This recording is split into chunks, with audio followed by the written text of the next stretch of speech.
You ask Tiger to solve. This deals with linear equations with one unknown. The final result is x equals 36.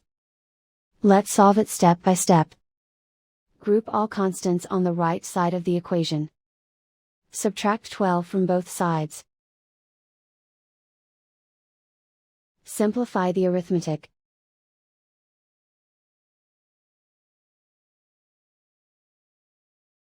Isolate the x. Multiply both sides by 6. Group like terms.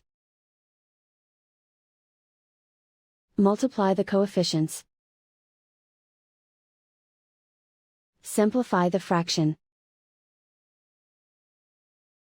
Simplify the arithmetic.